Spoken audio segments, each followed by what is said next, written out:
Hi friends, ഞാൻ രാവിലെ ഒരു വീഡിയോ ഇട്ടിരുന്നു. അനുമോളും വിനുവും കൂടിയിട്ട് തെറ്റിയിട്ടുണ്ട് എന്ന് പറഞ്ഞിട്ട് ഇല്ലേ. അപ്പോൾ കുറേ പേരൊക്കെ എന്നെ ചീത്ത പറഞ്ഞ് വിളിക്കുന്നുണ്ടായിരുന്നു, നുണയാണെന്നൊക്കെ ലെവലിൽ എന്നെ ഒരുപാട് മെസ്സേജസും കമൻറ്റും ഒക്കെ വരുന്നുണ്ടായിരുന്നു. പക്ഷേ അത് സംഭവം ശരി തന്നെയാണ്, ഞാൻ പറഞ്ഞത് കറക്റ്റായിരുന്നു. അപ്പോൾ നിങ്ങൾക്ക് അനുമോളോടുള്ള സ്നേഹം കൊണ്ട് പറയുന്നതായിരിക്കും, പക്ഷേ ഇതല്ലേ ഏറ്റവും നല്ലത്. വിനുവുമായിട്ട് ഒന്ന് ബന്ധം വിച്ഛേദിച്ച് നിൽക്കുന്നത് തന്നെയാണ് ഏറ്റവും നല്ലത്. അപ്പോൾ എന്താണ് കാരണം എന്ന് വിത്ത് എക്സ്പ്ലനേഷനായിട്ട് വിനു വന്നിട്ടുണ്ട്. മറ്റത് ഇവർ ജസ്റ്റ് അൺഫോളോ ചെയ്ത് തെറ്റിയിട്ട് മാത്രമേ ഉണ്ടായിരുന്നുള്ളൂ. എക്സ്പ്ലനേഷൻ വിനു തന്നിട്ടുണ്ട്, എന്താ കാരണം എന്നുള്ളത്.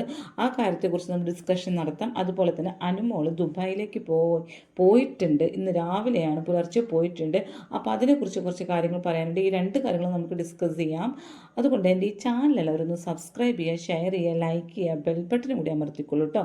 അപ്പോൾ നമുക്ക് തുടങ്ങാം. അനുമോൾ ദുബായിലേക്ക് പോകുന്ന കാര്യം ആദ്യം സന്തോഷമുള്ള കാര്യം തന്നെ ആദ്യം പറയാം. ദുബായിലേക്ക് പോവുകയാണ്. അപ്പോൾ അവിടെയാണ് ദുബായിൽ കുറേ പേര് അനുമോളെ കാണാൻ വേണ്ടി ഒരു മീറ്റപ്പിന് വേണ്ടി വിളിച്ചിട്ടുണ്ട്. ഇഷ്ടപ്പെടുന്ന ആൾക്കാർ മാത്രം കേട്ടോ. ഈ ബിഗ് ബോസ് കാണുന്ന ആൾക്കാർ അവരൊരുപാട് പേര് അവിടെ അനുമോളെ വിളിച്ചിട്ടുണ്ട്. അപ്പോൾ അനുമോൾ അവരെ കാണാൻ വേണ്ടി പോകുന്നുണ്ട്. ഒരു 5-6 ദിവസം ഉണ്ടാവുമെന്നാണ് പറഞ്ഞത്. അപ്പോൾ ഇന്ന് കോഴിക്കോട് നിന്നാണ് ആൾ പോകുന്നത് കേട്ടോ. ഇന്ന് പുലർച്ചെ 4 മണിക്ക് കോഴിക്കോട് നിന്ന് പോയി കഴിഞ്ഞു. 3 മണിക്കാണ് ഫ്ലൈറ്റ് ആയിരുന്നത്. പക്ഷേ ചെക്കിങ് എല്ലാം കഴിഞ്ഞ് ഇവർ പോകുമ്പോൾ ശരിക്കും 4-4:30 ആയിട്ടുണ്ട്. അങ്ങനെ രാവിലെ തന്നെ പോയിട്ടുണ്ട്. അങ്ങനെ ഇന്നലെ ഡ്രസ്സ് പാക്ക് ചെയ്യണ ആ ഒരു ഇതൊക്കെയാണ് ഇവർ വീഡിയോ ഷൂട്ട് ചെയ്തിട്ടിരിക്കുന്നത്. അപ്പോൾ ഇന്നലെ ഡ്രസ്സ് പാക്ക് ചെയ്യുമ്പോൾ കുറേ ഡ്രസ്സുകൾ 2-3 പെട്ടിയൊക്കെ അനുമോൾ കൊണ്ടുപോകുന്നത് 4-5 ദിവസത്തിന് വേണ്ടിയിട്ട് കേട്ടോ. ബിഗ് ബോസിൽ പോയ അതേപോലത്തൊക്കെ തന്നെയാണ്. 100 ഡ്രസ്സും കൊണ്ട് 100 ദിവസത്തിന് പോയ അതേ ലെവലിലാണ് 6 ദിവസത്തിന് 3 പെട്ടിയൊക്കെ കൊണ്ടുപോകുന്നുണ്ട്. ഒപ്പം ഒരു ഫ്രണ്ടും ഉണ്ട്, പോകാൻ വേണ്ടി ഒരു പെൺകുട്ടി ഫ്രണ്ടും ഉണ്ട് കേട്ടോ. അങ്ങനെ ഇവരിയ്ക്കുന്ന സമയത്ത് ഒരു ബെല്ലടി കേട്ടോ അനുമോളുടെ വീട്ടിൽ. അപ്പോൾ ചെന്ന് നോക്കിയപ്പോൾ അനുമോൾ ആരാധിക്കുന്ന ഒരു പെണ്ണാണ്, തൃശ്ശൂരിൽ നിന്നിട്ടാണ് വന്നിരിക്കുന്നതെന്ന് പറഞ്ഞ് അനുമോളെ കാണുന്നുണ്ട്. എന്നിട്ട് പറയുന്നുണ്ട്, ഞാൻ ഒരുപാട് വോട്ട് ചോദിച്ചു, മലപ്പുറം വരെ എത്തിയിട്ടുണ്ട്, എല്ലായിടത്തും ഞാൻ വോട്ട് ചോദിച്ചു. എനിക്ക് അനുമോൾ അവിടെ അനുഭവിക്കുന്ന കാണുമ്പോൾ എനിക്ക് സഹിക്കാൻ പറ്റാതെ ഇപ്പം ഞാൻ അപ്പം എല്ലാവരും എന്നോട് പറഞ്ഞു നീ PR ആണെന്ന്. അപ്പോൾ എനിക്കതൊന്നും പ്രശ്നമായില്ല. കാരണം അനുമോൾ അവിടെ കരയുന്നതും വിഷമിക്കുന്നതും കണ്ടപ്പോൾ എനിക്ക് അനുമോൾക്ക് ഒരുപാട് വോട്ട് മേടിച്ചാൽ ഞാൻ ഒരുപാട് ശ്രമിച്ചിട്ടുണ്ട്. ജോലിയിൽ നിന്ന് ലീവ് എടുത്തിട്ടാണ് ഞാൻ കുറേ പോയിരുന്നതെന്നൊക്കെ പറഞ്ഞിട്ട് കേട്ടോ. അങ്ങനെ ആളൊരു സമ്മാനം കൊണ്ടുകൊടുത്തിട്ടുണ്ട്, ഒരു ഡിജിറ്റൽ ഒരു ആർട്ട്. അതായത് അനുമോളെ വരച്ച് വെച്ചിട്ടുള്ള ഡിജിറ്റലായിട്ട് വരച്ചിട്ടുള്ള ഒരു ആർട്ട് കേട്ടോ. നല്ല ഭംഗിയുണ്ട് കാണാൻ വേണ്ടി. അനുമോൾക്ക് ഭയങ്കര ഇഷ്ടമായി. 2 പേരും കൂടി കെട്ടിപ്പിടിച്ച് അവർ ഫോട്ടോ ഒക്കെ എടുത്തു. അയ്യോ ചേച്ചി എനിക്ക് ഇത്രയും എന്നെ ആരാധിച്ചിരുന്നു എന്നൊക്കെ ചോദിച്ചു അനുമോളായിട്ട് ഭയങ്കര ചിറ്റ്ചാറ്റൊക്കെ നടത്തി അവർ പോയിട്ടാ. പക്ഷേ അപ്പോൾ അയാൾ നിന്ന് പറയുന്നുണ്ട്, കൂടെ വന്ന ആൾ പറയുന്നുണ്ട് PR എന്ന് പറഞ്ഞാൽ എത്ര പേരെന്ന കളിയാക്കൽ കിട്ടിയെന്നറിയോ എന്നൊക്കെ പറയുന്നുണ്ട് കേട്ടോ. അപ്പോൾ ചേച്ചി PR ആണെന്ന് പറയാമായിരുന്നില്ലേ എന്നൊക്കെ പറയുന്നുണ്ട്. അങ്ങനെ ഒരു കോഴിക്കോട് എയർപോർട്ടിൽ എത്തിക്കഴിഞ്ഞപ്പോൾ അവിടെ ഒരു കുട്ടി ഫാനിനെ കണ്ടു. അപ്പോൾ ആ കുട്ടി ഫാൻസുമായിട്ട് മൂപ്പരാൾ ഫോട്ടോ ഒക്കെ എടുത്തു കേട്ടോ. അങ്ങനെ പിന്നീടാണ് നമുക്ക് ഈ വിനുവിൻ്റെ കാര്യം. അപ്പോൾ ഞാൻ ഇന്ന് രാവിലെ തന്നെ വീഡിയോ ഇട്ടിരുന്നു. വിനു അനുമോളെ അൺഫോളോ ചെയ്തു. ഇൻസ്റ്റാഗ്രാമിൽ അനുമോൾ വിനുവിനും അൺഫോളോ ചെയ്തു. 2 പേര് 2 തട്ടിലായി, 2 പാത്രത്തിലൊക്കെ ആയി വന്നിട്ടുണ്ട്. തെറ്റാനുള്ള കാരണം ഞാൻ വിനു ഇട്ട പോസ്റ്റ് നിങ്ങൾക്ക് കാണിച്ചു തരാം കേട്ടോ, എന്തുകൊണ്ടാണെന്ന്. അൺഫോളോ ചെയ്തതിന് ശേഷം വിനു ആദ്യമായിട്ട് ഇതാണ് കർമ്മ സേസ്, പിന്നീട് ഇട്ടത് ഡീറ്റെയിൽഡ് ആയിട്ടുള്ളത് പറഞ്ഞുതരാം കേട്ടോ. Karma says, if you focus on hurt you will continue to suffer, if you focus on the lessons you will continue to grow. അതായത് എന്താണ്, നിങ്ങൾ ഹർട്ട് ചെയ്യാനാണെന്ന് ഫോക്കസ് ചെയ്യുന്നത് എങ്കിൽ നിങ്ങൾ എപ്പോഴും അനുഭവിക്കേണ്ടി വരും എന്നാണ് പറയുന്നത് കേട്ടോ. If you focus on the lessons you will continue to grow. നിങ്ങൾ പഠിച്ച ജീവിതത്തിൽ പഠിച്ച ലെസണാണ് ഫോക്കസ് ചെയ്യുന്നത് എങ്കിൽ നിങ്ങൾ വളർന്നുകൊണ്ടേയിരിക്കും, നിങ്ങൾ ജീവിതം അവസാനം വരെ വളർന്നുകൊണ്ടേയിരിക്കുമെന്ന് ഇയാൾ ഫസ്റ്റ് ഒരു പോസ്റ്റ് ഇട്ടിട്ടുണ്ടായിരുന്നു. പിന്നീട് ഇയാൾ ഉറക്കമുണർന്നൊരു പോസ്റ്റ് ഇട്ട കാര്യം ഞാൻ കാണിച്ചു തരാം. അതിൽ ഇയാൾ പറയുന്നത് ഭയങ്കര ഡീറ്റെയിൽ ആയിട്ട് ഇവർ തെറ്റാനുള്ള കാരണം എന്താണെന്ന് ഇയാൾ പറയുന്നുണ്ട്. ഞാൻ അതിനെക്കുറിച്ച് നമുക്ക് സംസാരിക്കാം കേട്ടോ. ആ പോസ്റ്റ് നിങ്ങൾ ഇതൊന്ന് വായിക്കൂട്ടെ നിങ്ങൾ. ഇതൊരു 1.5 മുതലാണ് ആൾ എഴുതി കൂട്ടിയിരിക്കുന്നത് കേട്ടോ. അനുമോളുമായിട്ട് തെറ്റാനുള്ള കാരണം പറയുന്നുണ്ട്. ആദ്യം തന്നെ പറയുന്നത് ഇംഗ്ലീഷിലാണ് എഴുതിയിരിക്കുന്നത്, ഞാൻ മലയാള തർജ്ജമയാണ് പറയുന്നത്. രണ്ടും കൂടി വായിച്ച് തർജ്ജമ ചെയ്യേണ്ട അത്രയും നേരം നിങ്ങളുടെ കളയേണ്ടെന്ന് വെച്ചിട്ടാണ്. ഇതൊരു ക്ലാരിഫിക്കേഷൻ പോസ്റ്റ് അല്ല എന്നാണ് ഫസ്റ്റ് പറഞ്ഞിരിക്കുന്നത് കേട്ടോ. ഇതൊരു ക്ലാരിഫിക്കേഷൻ അല്ല, ഞങ്ങൾ തമ്മിൽ തെറ്റി എന്ന് പറയുന്ന ക്ലാരിഫിക്കേഷൻ പോസ്റ്റായിട്ട് ഞാൻ തന്നിരിക്കുന്നതല്ല. പക്ഷേ എനിക്ക് കുറച്ച് ബ്രീഫായിട്ട് കുറച്ച് കാര്യങ്ങൾ നിങ്ങളോട് എനിക്ക് പറയാനുണ്ട്. എന്താണെന്ന് വെച്ചാൽ വെച്ചാൽ ഇന്ന് രാവിലെ ഞാൻ ഉറക്കം എണീറ്റപ്പോൾ യൂട്യൂബിൽ കണ്ടത് വിവിധ ഡിസ്കഷൻസ് യൂട്യൂബേഴ്സ് പറഞ്ഞുകൊണ്ടിരിക്കുന്നതാണ്, ഞാൻ കേട്ടുകൊണ്ടാണ് ഞാൻ എണീക്കുന്നത് എന്ന് അയാൾ പറയുന്നത് കേട്ടോ. എന്നെയും അനുമോളെയും കുറിച്ചിട്ടാണ് ഫുൾ വീഡിയോസ് എല്ലാവരും ചെയ്തിരിക്കുന്നത്. ഞാനും രാവിലെ ചെയ്തിട്ടുണ്ടായിരുന്നു കേട്ടോ. അപ്പോൾ ചിലവർ എന്നെ നെഗറ്റീവ് പറയുന്നവരുണ്ട്, ചിലവർ അനുമോളെ നെഗറ്റീവ് പറയുന്നവരുണ്ട്, പലതും പറയുന്നവരുണ്ട്. അതിനെക്കുറിച്ചൊന്നും പറയാൻ എനിക്ക് താല്പര്യമില്ല.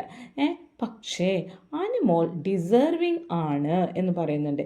ഇപ്പോൾ അനുമോൾ കാരിയറിലെ സക്സസ്ഫുൾ ആയിട്ടുള്ള ഒരു മൊമെൻറ്റിൽ കൂടി അനുഭവിച്ചു കൊണ്ട് പോവുകയാണ്. അത്രയും നല്ല പീക്കിൽ പോയിക്കൊണ്ടിരിക്കുകയാണ്. ഈ ടൈമിലാണ് എനിക്ക് അവളിൽ നിന്ന് പിറകോട്ട് മാറാൻ പറ്റിയ ഏറ്റവും ബെസ്റ്റ് ടൈം എന്ന് പറയുന്നുണ്ട്. കാരണം അവളുടെ ഫാൻസ്, ഫാമിലി എന്നിവർ പറയുന്നു അവളുടെ പുറകെ നിന്ന് മാറാൻ. അപ്പോൾ ഫാമിലിയും ഫാൻസും പറഞ്ഞിട്ടുണ്ട് പുറകെ നിന്ന് മാറാൻ. അതുകൊണ്ടാണ് ഡിസിഷൻ എടുത്ത് മാറാം എന്ന് കരുതിയത്. അനുമോൾ ഒന്നും ചെയ്തിട്ടില്ല എന്നോട്. അവൾ വണ്ടർഫുൾ പേഴ്സൺ ആണ് എന്ന് പറയുന്നുണ്ട്. ഞാൻ എൻ്റെ ലൈഫ്, എൻ്റെ പ്രൊജക്ട്സ് അതൊക്കെ കൊണ്ട് ഞാൻ മുന്നോട്ട് പോകുകയാണ്. അവൾ അവളുടെ ലൈഫും കൊണ്ട് മുന്നോട്ട് പോയിക്കൊണ്ടിരിക്കുന്നു. ഞങ്ങൾ തമ്മിൽ നല്ല ടേംസിൽ ആണ്. എപ്പോഴും എന്ത് ആവശ്യമുണ്ടെങ്കിലും അവൾക്ക് എന്നെ ഡയറക്റ്റ് വിളിക്കാം. ഞാൻ സന്നദ്ധനാണ്. ഇതാണ് ആ വലിയ പോസ്റ്റിൽ പറഞ്ഞിരിക്കുന്നത്. അപ്പോൾ ഇവർ തമ്മിൽ തെറ്റാൻ കാരണം അനുമോൾ കാരണമല്ല, പക്ഷെ ഫാമിലിയും ഫാൻസും അവകാശപ്പെടുന്നു അവളുടെ പിന്നാലെ ഇങ്ങനെ നടക്കരുത്. ഇത് ഷിയാസ് കരീമിനും ബാധകമാണ്. കാരണം ഷിയാസ് കരീമും ഈ വീണും കൂടിയിട്ടാണ് അപ്പുറത്തും ഇപ്പുറത്തുമായിട്ട് നടക്കുന്നത്. അപ്പോൾ ഇത് ആദ്യമേ ഞാൻ പറയുന്നത്, ഇവർ എന്തിനാണ് ഇങ്ങനെ പ്രൊട്ടക്ഷൻ ഈ ബസ്സിൽ ജാക്കി വെക്കി നടക്കുന്ന പോലെ. ഞാൻ പണ്ട് അനുമോള് അക്ബറിനെ പറഞ്ഞ അതേ അവസ്ഥ ഞാനിത് അനുമോളെ ബാക്കിൽ ഇവർ നിൽക്കുമ്പോൾ ഞാൻ പറഞ്ഞിരുന്നു. ഇതെന്താ അനുമോൾക്ക് തോന്നാത്തതെന്ന് ഞാൻ ചോദിക്കാറുണ്ടായിരുന്നു. ഇതിപ്പോൾ ഫാമിലിക്ക് തോന്നിക്കൊണ്ടാണ് ഫാമിലി പറഞ്ഞത് ഞങ്ങൾ നടക്കരുത്, പിന്നാലെ നടക്കരുത്. ഇത് ശരിക്കും ഈ വിനു ഒരു പേഴ്സൺ, ഇയാൾക്ക് ആദ്യമേ മനസ്സിലാവണം. ഒരു പെൺകുട്ടിയുടെ പുറകെ ഇങ്ങനെ കിടന്ന് നടക്കുക, എപ്പോഴും എവിടെയും കിടന്ന് നടക്കുക. എന്താവശ്യത്തിനാണ്? ഇയാളുടെ ആവശ്യം കഴിഞ്ഞു. PR എന്നൊരു ആവശ്യം ആ ബിഗ് ബോസ് ഷോ കഴിഞ്ഞോടുകൂടി കഴിഞ്ഞു. ഇയാൾക്ക് പേയ്മെൻറ്റ് എന്തെങ്കിലും കിട്ടാണെങ്കിൽ അതൊക്കെ മേടിച്ച് ഇയാൾ പോവുക എന്നല്ലാതെ ഈ പിന്നാലെ കിടന്ന് എല്ലാ കാര്യത്തിലും നടന്ന് അനുമോൾ എന്ത് പറയുന്നു അതിനപ്പം ആൻസർ പറയുക, മറ്റുള്ളവർ ത്രസിപ്പിക്കുക, ഇതൊക്കെയായിരുന്നു ഇയാളുടെ. അപ്പോൾ ഇയാളുടെ ചാപ്റ്റർ ക്ലോസ് ആയി. ഇപ്പോൾ ഇയാളുടെ ഇതും കൊണ്ട് നടക്കാമെന്ന് പറഞ്ഞാൽ ഇപ്പം എന്തായി? മാനം കെട്ട് പിൻവാങ്ങേണ്ടി വന്നു. എന്തിനാണ് ഇതിന് പോയത്? അതുകൊണ്ടല്ലേ ഇയാൾക്ക് ഇത്രയും ബുദ്ധിമുട്ടുകൾ അനുഭവിക്കേണ്ടി വന്നത്.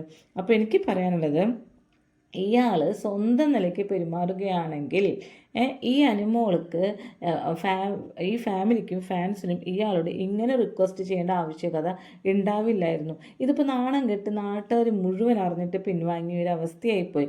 ഇത് വന്ന വഴിക്ക് ഒരു പെൺകുട്ടിക്ക് പ്രൈവസി കൊടുക്കുന്നുള്ളത് ഇയാൾക്ക് അറിഞ്ഞൂടെ? ഇയാൾ ഈ ബാക്കിൽ നടക്കുക, എന്താ പറയുക, ഫാൻ മീറ്റ് ഉണ്ടാകുമ്പോൾ ഇയാൾ ഒപ്പം ഉണ്ടാവും. ഒരു നാട മുറിക്കാൻ പോകുമ്പോൾ അവിടെ അപ്പുറത്ത് വീണു ഉണ്ടാവും. എന്താവശ്യത്തിനാണിത്? ഇത് ഈ പെൺകുട്ടിക്ക് ഏറ്റവും അധികം എന്താക്കുള്ളൂ, നെഗറ്റീവ്സ് കൂട്ടിക്കൊണ്ടേ ഇരിക്കുള്ളൂ. ഇപ്പോൾ ഇയാളെ ഒന്ന് വേർപ്പെടുത്തി. ഇപ്പോൾ ദുബായ് ട്രിപ്പ് പോയിട്ടുണ്ട്, ഇപ്പോൾ ഒരു ഫ്രണ്ടിൻ്റെ കൂടെയാണ് പോയിരിക്കുന്നത്.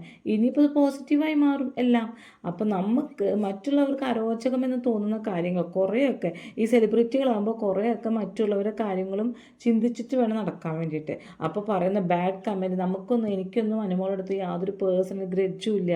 നമ്മൾ ആ ബിഗ് ബോസിൽ കണ്ട കാര്യങ്ങൾ വിളിച്ചു പറയുന്നു എന്നേ ഉള്ളൂ. അല്ല അനുമോളായിട്ട് എന്തിനാ നമുക്ക് ദേഷ്യം? എന്താ അനുമോൾ നമുക്ക് പണ്ടെങ്ങോ ആയിട്ട് നമ്മൾ വല്ല ബന്ധമുണ്ടോ? ഒരു ബന്ധമില്ല അനുമോളായിട്ട്. നമ്മൾ അനുമോളെ 50 ദിവസം സ്നേഹിച്ചിട്ടേ ഉള്ളൂ. ബാക്കി 50 ദിവസം അനുമോളുടെ പ്രവൃത്തികളാണ് നമ്മൾ യൂട്യൂബ് ചാനലിൽ കൂടെ പറഞ്ഞുകൊണ്ടിരുന്നിരുന്നത്. അല്ലാതെ അനുമോളായിട്ട് പ്രത്യേകം ദേഷ്യമോ അനീഷിന് ഇഷ്ടമോ ഒന്നും നമുക്കില്ല. അനീഷിൻ്റെ പ്രവൃത്തികൾ നമ്മൾ പൊക്കി പറയുന്നു. കാരണം വെച്ചാൽ അയാൾ അങ്ങനെ വൃത്തികേടുകളൊന്നും ചെയ്യാത്തതുകൊണ്ട്, അത്രയേ ഉള്ളൂ. ഇപ്പോൾ ഈ വിനു അനുമോളിൽ നിന്ന് വിട്ട് എന്ന് നിന്നോ അന്ന് മുതൽ അനുമോൾ നന്നായിരിക്കും. നിങ്ങൾ നോക്കിക്കോളൂ. ഇനി അനുമോൾക്ക് വെച്ചടി കയറ്റം തന്നെയായിരിക്കും. വിനു മാറിപ്പോയല്ലോ. ഇനി കുറച്ച് നാൾ കഴിഞ്ഞാൽ ഈ വിനുവിൻ്റെ വായിൽ നിന്ന് തുപ്പുന്ന വിഷങ്ങൾ വേറെ പലതും ഉണ്ടാകുമോ എന്നൊരു പേടിയും കൂടി ഫാൻസിനുണ്ട്. കാരണം ഇത്ര നാളും മിണ്ടാതിരുന്നിരിക്കുകയാണ് മൂപ്പരാൾ.